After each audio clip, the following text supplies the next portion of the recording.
এই সমাবেশে আমার মাতার তাজ হযরত পীর সাহেব কেবলা, ছোট হুজুর কেবলা, বাংলাদেশ যুব হিজবুল্লাহর সম্মানিত সভাপতি, মহাসচিব এবং বিভিন্ন জেলা থেকে আগত সভাপতি, সম্পাদক এবং অন্যান্য সদস্যবৃন্দরা, আমি আপনাদেরকে বাংলাদেশ যুব হিজবুল্লাহ কেন্দ্রীয় কমিটির পক্ষ থেকে আন্তরিক মোবারকবাদ ও শুভেচ্ছা আপনাদের প্রতি রইল, দোয়া রইল।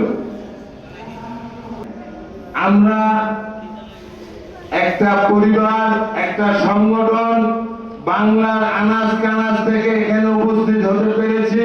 আল্লাহ পাকের দরবারে লাখো কোটি শুকরিয়া, আলহামদুলিল্লাহ।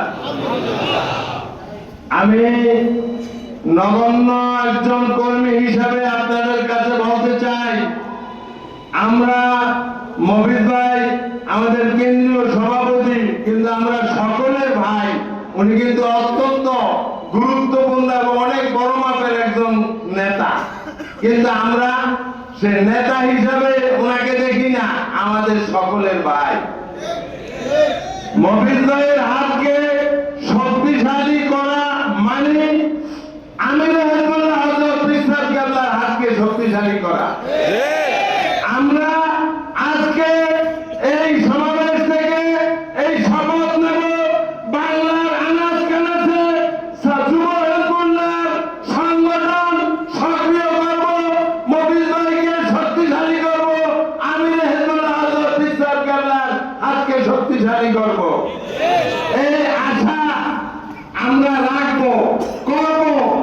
আমরা আগামী প্রজন্মের কাছে এই সংগঠন আমরা রেখে যাব।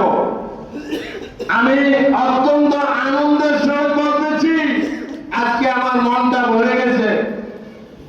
আমরা সবাই লাভবাহিক হাজির হাজির বলে মফিজ ভাইয়ের ডাকে সাড়া দিয়েছি। আজকে আমরা শপথ নেব, যে যে অবস্থায় আছে আমি এবং আমাদের যে মিশন বাংলাদেশ জমিয়ত হিজবুল্লাহ, ছাত্র হিজবুল্লাহ, যুব হিজবুল্লাহ, আইম্মা হিজবুল্লাহ, ওলামা হিজবুল্লাহ, আমরা সকল দিকে যোগান দিয়ে আমরা যেন প্রত্যেকে একজন হাজি হিসাবে কাজ করতে পারি, এই আশা ব্যক্ত করে আমি আমার সংক্ষিপ্ত বক্তব্যের মাঝে আপনাদেরকে সালাম দিয়ে এখানে শেষ করছি। আসসালামু আলাইকুম ওয়া রাহমাতুল্লাহ।